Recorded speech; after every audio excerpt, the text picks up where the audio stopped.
ఉన్నోళ్ళ పిల్లలైతే ఏక్ నెంబర్ సవలతులుండే పెద్ద పెద్ద స్కూళ్ళకు పోతారు. సర్కార్ నౌకరీ చేస్తోళ్ళు, ప్రైవేట్ కొలువులు చేస్తోళ్ళు వాళ్ళకు ఉన్నంతలా ఫీజులు జరంత తక్కువ ఉండే ప్రైవేట్ బడులకు తోలుతారు. ఇక కూలినాలు వేసుకునేటోళ్ళు, చిన్న చిన్న దందాలు చేసుకునేటోళ్ళు అయితే సర్కార్ బడిలో షేర్కే చేస్తారు. ఎవ్వల తాకతుని బట్టి వాళ్ళు పిల్లల్ని చదివిస్తుంటారు.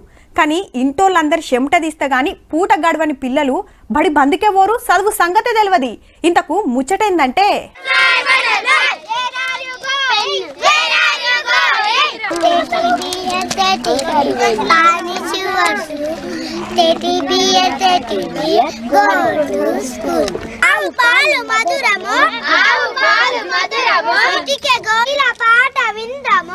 భారెవ్వా రైమ్స్ అద్దర కొడుతున్నారు పో బుడ్డోళ్ళు. కానీ చదువు సాగుతున్నది సర్కార్ బడిలనో ప్రైవేట్ బడిలనో కాదుల్లో, పేదల గుడిసెల నడిమిట్లా. హగో సార్లు చూడుర్రి సుట్టు పోరలను గూకుండా పెట్టుకొని ఎంత ముద్దుగా పాఠాలు చెప్తున్నారో. అందరు సుతా సర్కార్ టీచర్లే, కొందరు రిటైర్ అయిన వాళ్ళు ఉన్నారు. చదువులకు దూరం అవుతున్న పేద పిల్లలకు చదువు దగ్గర చేయాలని తండ్లాడుతున్నారు వీళ్ళంతా.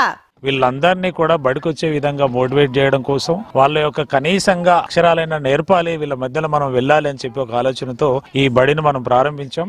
వరంగల్ సుర్జిత్ నగర్ లా గుడిసెలు డేరాలు వేసుకొని ఏం తక్కువ 600 కుటుంబాలు షిత్తు కాయిదాలు ఖాళీ మందుబాటలు ఏరుకుంటా బతుకుతున్నాయి. అందరికందరూ కాయిదాలు ఏరతానికి ఓవుడే. బడికి పోవాల్సిన ఏజిలా రోడ్ల మీద కాయిదాలు ఏరుడైందని గీసార్లు ఇళ్లకు చదువు చెప్పాలని ఇట్లా గుడిసెల నడిమిట్లనే బస్తి బడి పెట్టిరన్నట్టు. దినం మాపటిలి 50 నుంచి 70 మంది వచ్చి ఇట చదువుకుంటుర్రు. పొద్దుముక్క 5:30 నుంచి రాత్రి 8 గంటల దాకా నడుస్తది బడి. ఇక పోరాలను దోలియకుంటే సార్లు గుడిసెల కాడికి పోయి అమ్మనాయనలకు నచ్చ చెప్పి తీసుకొస్తున్నారు. హగో సార్లు రాగానే పోరలంతా బ్యాగులు జబ్బలకేసుకొని బస్తి బడి బాట పడుతున్నారు. అట్లా అని అందరు బడి మొక్కమే చూడనోళ్ళేం కాదు. ఇల్లు గడవక నడిమిట్లా బడి మానేసినోళ్ళు సుతున్నారు. చదువుకోవడానికి వచ్చిన ఇంతకుముందు చదువుకోనప్పుడు నాకు చదువుకుంటే బాగుండు, నాకు చదువుంటే భవిష్యత్తులో మంచిగా ఉండేది అనుకున్నా. బడి మానేసినాక సుత చదువుకుంటే బాగుండు అనిపించేదట. ఇప్పుడు గీ సార్ల అచ్చుడితోటి చదువుకుంటున్నా అని సంబురంగా చెప్తుంది చెల్లెమ్మ. అంతేకాదుల్లో బయటి పిల్లల కంటే వీళ్ళు మస్తు రువ్వడున్నారట చదువులా.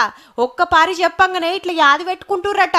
మంచి ప్రతిభావంతులు ఉన్నారు. వీళ్ళు ఆటలలో మంచి చక్కటి ప్రతిభ చూపించేటువంటి అమ్మాయిలు ఉన్నారు కాబట్టి వాళ్ళకి ధైర్యం ఇవ్వాలి, వాళ్ళకి కావాల్సిన పోషణ ఇవ్వాలి. ఇళ్లకు చదువు ఒకటే కాదు, మాపటిలి స్నాక్స్, ఇండ్లకు ట్యాంకర్లతో నీళ్లు, బట్టలు, ఒయ్యిలు సుతిస్తురు. సార్లకు కొన్ని స్వచ్ఛంద సంఘాలు సుత ఇంత ఆసరైతున్నాయట. మొత్తానికి 2 నెలలనే ఏం తక్కువ 100 మంది దాకా బడిబాట పట్టించిరంటే చూడురిగా. చదువుకోవాలనున్నా చదువుకోలేని పరిస్థితులు ఉన్నోళ్ళ కోసం తండ్లాడుతున్నా ఈ సార్లకు శనార్థి చెప్పాల్సిందేనుల్లా.